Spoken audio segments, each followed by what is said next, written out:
Yeah, sure. Cool. Let's talk about the AEW's women division. So I brought this up as a topic I wanted to talk about in this week's episode because I am frustrated by it. 2 weeks ago on AEW Dynamite, there was a match between Britt Baker and Taya Valkyrie, and it was a lackluster match. They made a couple of mistakes during the match. It was a bit of mistakes during the match. It was okay. It was fine, but it was nothing. And it was a thrown-on match, right? The week before at Blood and Guts had Britt Baker in a squash match. And the reason why? Because they forgot to put a women's division match on. So they went, oh, put Britt Baker out there for 15 minutes. Zero character work, zero anything. Just go out there and beat this. It was bad, right? Yeah. After the Taya Valkyrie and Britt Baker match, the camera zoomed in on a sign that it wasn't supposed to zoom in on. And that sign said, Tony, book the women's division better.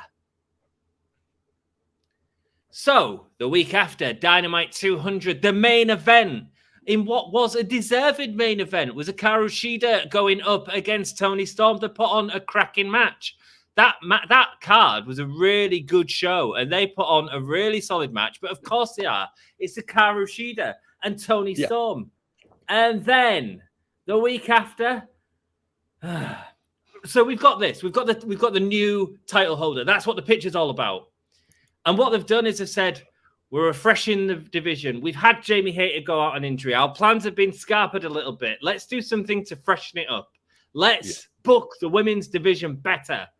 And then this week on Dynamite, another main event for the women. But this time, Hikaru Shida and Anna Jay, who had zero build for anything. They had zero storyline. And Anna Jay is not ready for a main event. The ratings on that were probably down. I'm gonna check out the ratings now, see if we can see the ratings. But that is not how you book a women's division better. Dan, what's your thoughts on this, man? From what I've watched of stuff like Dynamite and Collision and a lot of the AEW stuff, they normally seem to put a women's match on before the main event. Mm-hmm. And it was Tony Khan's de facto spot for a women's match because I think that his mind was like, it's just before the main event, people will tune in to see what the main event is, but they'll catch the women's division. And it was, to me, lazy, putting that spot every single week for numerous weeks. But you're getting one women's match per show. You can't build a women's division with one women's match per show. If you look at what WWE have been doing with the women's division, there's been multiple segments on Monday Night Raw from when I've been watching it, putting stories together, and they've been building them. They certainly have. Doesn't seem to have been doing any of that whatsoever for quite a while. And these injuries are causing a bit of havoc for WWE as well as AEW. People going down left, right, and centre while holding championships. And to me, it feels like, I know Hikaru Shida's an unbelievable performer, but it's, can we put the title on that makes it feel legit for a little bit until we get these people back from injury? Rather than using it to build someone. Absolutely. And also, and here's what's really frustrating. So the P18 to 49 viewership for the... So basically, they release the cable ratings in terms of total viewership. In the 18 to 49, the Hikaru Shida and Anna Jay match lost a lot of people. It was down from 508 to 491. Now, the lowest at that point in the show had been 501.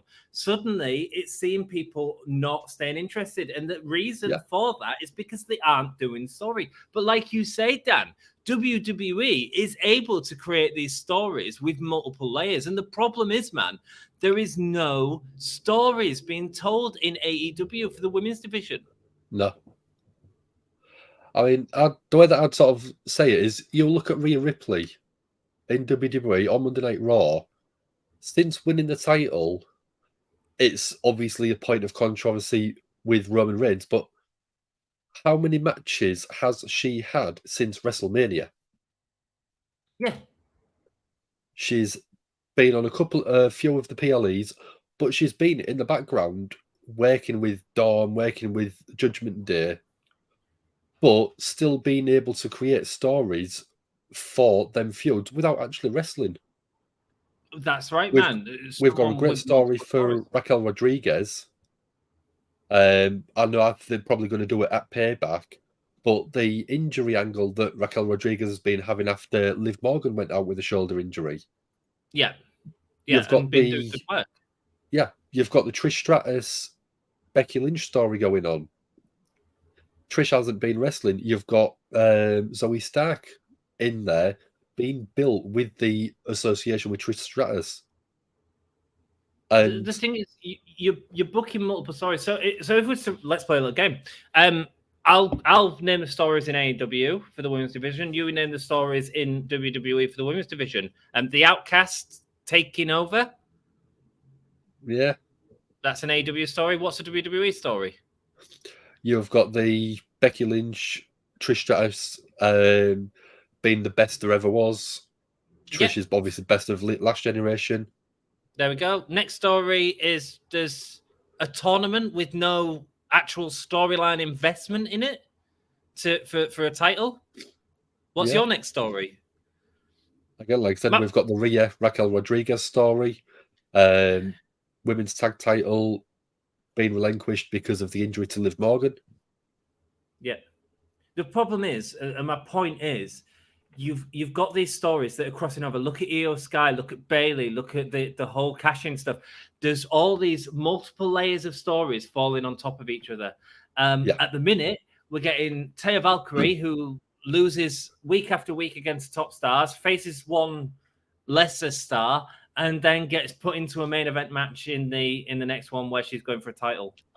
Yeah. For something that's described itself as being sports based, it's really frustrating me, man.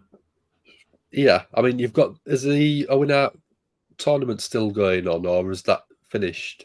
No, that finished, and was it Willow that won it? I think it was Willow that won it. Willow Nightingale, yeah.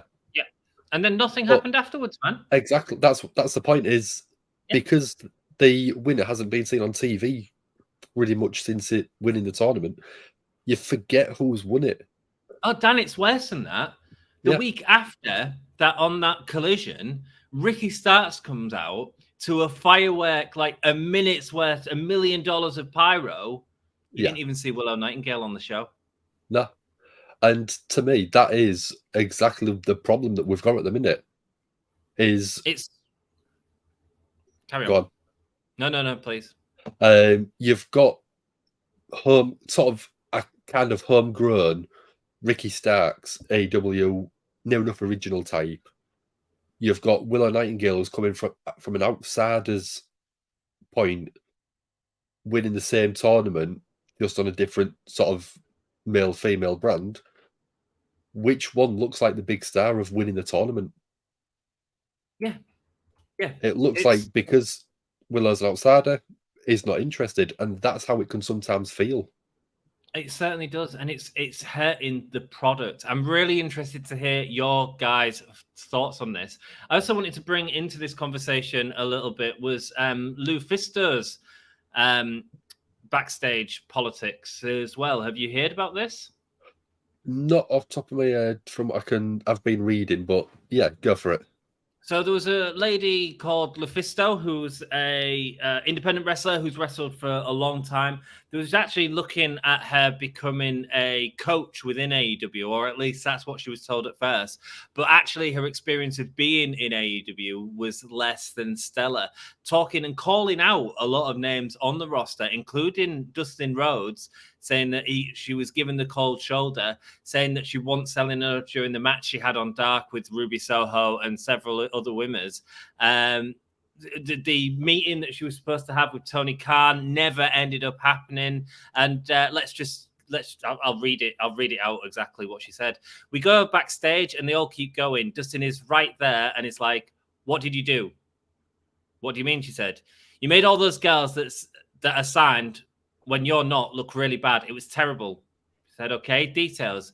You should have bumped on everything they did. I'm like, everything they planned was for me to sell to the next, for the other to sell, to the tag me in, to give a clothesline tag out, and then only tag back in. I have 40 seconds in there. So in 40 seconds, she's getting a backside ripped out by Dustin Rhodes for doing what. But nobody's gone to her first and said this is an issue. No. I mean, Tony Khan, from what I've read online, has never been that good with certain bits of communication. I mean, look at Marco Stunt. When he got released, he didn't actually realise he was released until it came up on the AEW page saying, thanks for your time. And that is such bad management that you're letting people go and you're not sort of thanking them. You're not even giving them acknowledgement of thanks for your time with us, but we just don't want to re-sign you. Yeah. And if you're doing that with your people who you're letting go, it's going to make the people that do work for you feel very, very similar, very sort of let down. Sassy's put about Big Swole as well, having exactly the same thing. An absolute megastar, or had the potential to be, I think, one of the biggest women in AEW. And when she left, she called out Tony Khan, especially for the way that he treated her as well. So, because we do, and Tony Khan, I'm not just going to turn this into a Tony Khan rant, because actually I think he's a great person who does a lot of wonderful stuff for wrestling in general. Like his charitable side is phenomenal. Let's be perfectly honest. However, she was calling him out, and now we're hearing more stories of that, Dan. And I don't know what's true anymore and what's not true. No. But I mean, like, you've got multiple different accounts of the same thing happening. In all honesty, there's no smoke without fire. Indeed, yeah, indeed, maybe so. Let's see what people have to say about this, Dan. No big company is showcasing women enough. I feel WWE are doing a decent job. They're doing a very good job, I think. It might not be perfect, but they are at least building stars. Yes, and I think nothing. How many women's matches did SummerSlam have on it? It had the three-way with SummerSlam ladder match. Oh, SummerSlam. No, sorry. The three-way. The three-way, Shayna Baszler and Ronda Rousey. Was that it? I think that was it, but it was two very high-profile matches. I mean, they certainly could showcase them more. I'd say, if you're going to have a whole division on it, and they've always shied away from that, but at least you're getting two matches on there as opposed to like nothing. Impact is another company that does very well as GCW, and GCW have a lot of intergender matches as well, Dan. Yeah. I mean, I still think we are at the absolute peak of being able to put on another Evolution pay-per-view. A full women's pay-per-view, showcase every single aspect of it. You've got the workers, you've got the brawlers, you've got the high flyers, you've got titles. WWE did that with Evolution. That's what I mean, is we're ready for another one of them pay-per-views back from WWE. I agree, but screw just WWE. Get AEW to do one. Force them into a position where they have to tell some stories. Yeah. And get Tony Khan invested in them numbers. You know, maybe that's the way. Sometimes, like, as people, we have to push ourselves and we have to set goals to help us achieve that and stuff like that. If he was to say, look, I want to sell pay-per-views, I've got to build up this women's division to make sure that it's ready to go on then. I mean, WWE, the reason they did Evolution was because of a Saudi show, wasn't it? Because the very first there wasn't very happy about the women wrestling on the show, so they decided to do a women's pay-per-view to counteract and give women a platform. Yes, so it was kind of out of what I'm saying is it wasn't just the WWE being innovative; it was them being pushed into a position because the fans were annoyed that there was no women matches on this Saudi show. So. But yeah, I think AEW pushing a female only pay-per-view could be a really good thing for the division. That's how I'd resolve it. I mean, a Forbidden Door with the women's division plus Oh, mate. Stardom, I think could be Yeah. amazing. It could absolutely, it could be. But why are they not a bigger part of Forbidden Door? That's the Yeah. problem. You know, I there should mean, be. let's have a look at the Forbidden Door card because I think that was quite bad. There was one women's match on it, and it was Tony Storm. Was it Tony Storm and Hater? Is that where she lost the title? Because Hater was there There was Athena defeating Billy Starks, but that was in the the pre-show. first round match. Yeah, on Great the match, by the pre-show. way. Billy Starks is amazing. Yeah. But on the actual main card itself, yeah, you had Tony Storm with Ruby Soho and Saraya defeating Willow Nightingale. That was it. Yeah. It was not memorable, that's for sure. GCW is an international promotion, and this is to Jack saying, "Is GCW not big?" Yeah, GCW is probably like more seen internationally than ECW ever was. Yeah. You know, it's got more of a platform. ECW was never available to watch in the UK and stuff like this when we was there. Like Dan Reeves talked about it. He was having to get someone across in the States to tape it for him to send him across. So GCW is certainly more watched than ECW ever was in the UK. There we go. Yeah. I mean, you've got so much internet, social media, so many different platforms to watch wrestling now. And not just wrestling, pretty much anything you want. You've got the ability for VPNs, so you can watch stuff on HBO Max when you're in the UK. And different versions of Netflix, different locations have different things. Content. And back then, I mean, 15, even 10 years ago, to be able to do stuff like that was right on the sort of cutting edge of social media streaming platforms and stuff like that. So now, we can go on the internet, we can go GCW show, and we can find somewhere to watch it. Yeah, fight. I mean, in the UK, fight is easy. It's our YouTube. It's like our Peacock for wrestling, isn't it? Yeah, it certainly is. And you were still using like old Flash-based websites to view ECW back in the day. But neither book women as well as indies like Eve, Wrestling Revolver, Defy, and Stardom. I agree completely, Sassy. GCW is still drawing. Domar says this may all be on Khan. He may feel that the audience's interest is in an men's division, which is totally untrue. Absolutely. But the problem is now after that main event that he put on, which was a mistake, which was bad booking, he's now got stats, which is why I bring up the ratings, which dropped. Now he's got a stat to say, well, the women's division's not working there, so bin it. Yeah. But we know that if you build the store, you'll put stories. It doesn't have to be main event every week. Maybe he's right. He's got the stat now. What I would argue is if you don't give a freaking story to it, why the hell would anyone care? Yeah, but maybe he's right. The Britt Baker versus Thunder Rosa match.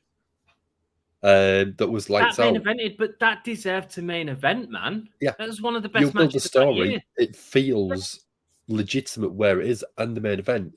The lights out match was a stipulation that made it feel even more legitimate, and the story with them being two trucks colliding head on, made the lights out match stipulation relevant. Made the main event match relevant. And one of the best times for the women division in AEW, for sure. And it was one of the most viewed main events of Dynamite up until that point, if I remember rightly.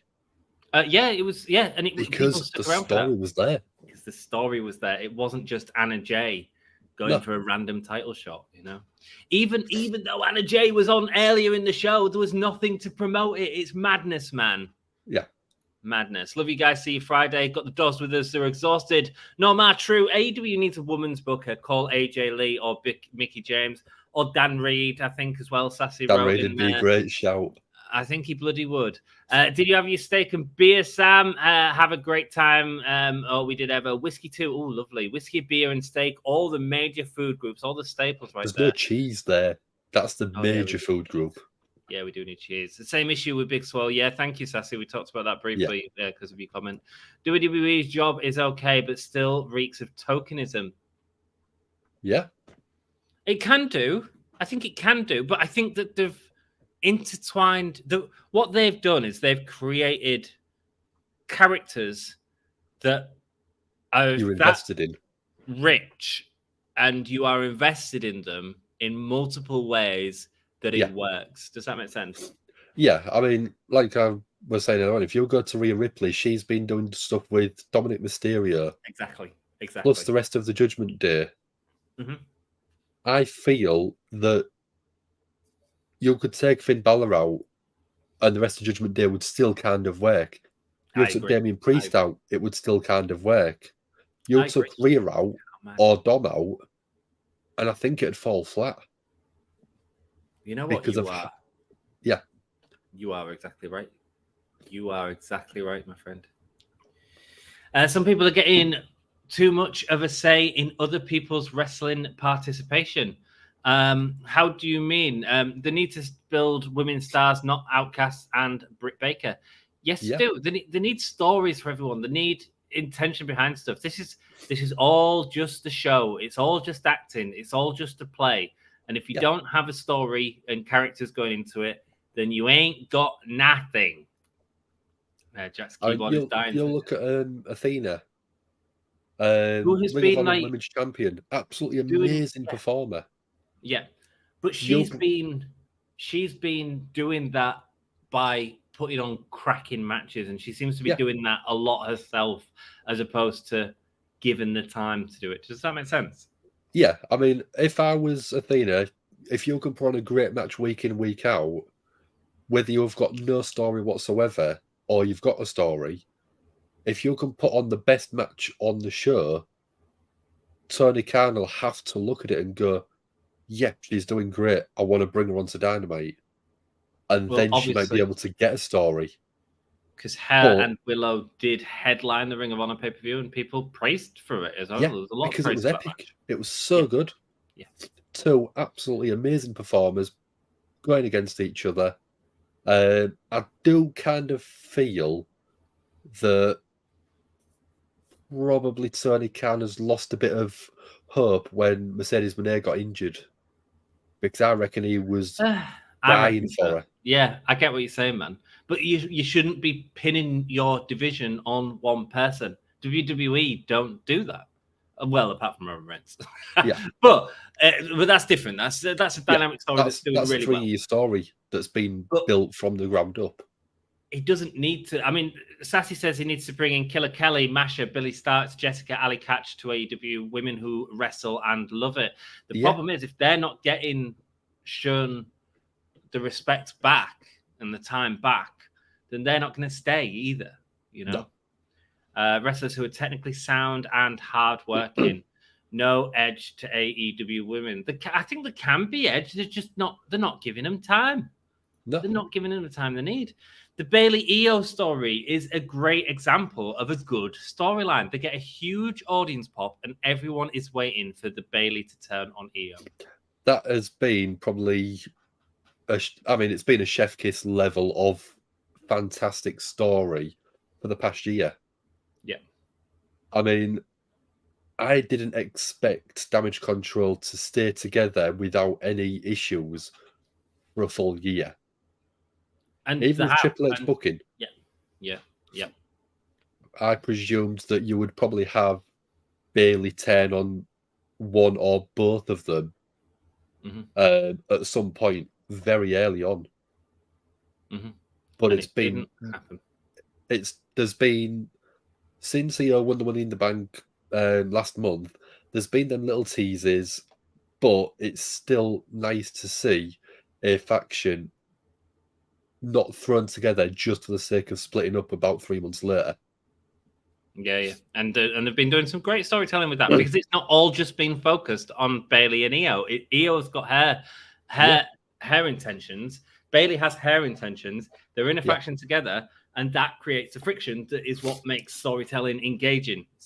You know, agree, says Sassy. Need more of that story development with other women's teams. I 100%. And I think we're going to end that section on that. Thank you so much, everyone, for commenting on that. Some really great conversation there. And if you want to see if the AEW women's division can improve, you know where to join me. It's on a Wednesday night. Dynamite live streams. We do them every week. We hang out. We all celebrate as a family here. So come and hang out with us if you want to.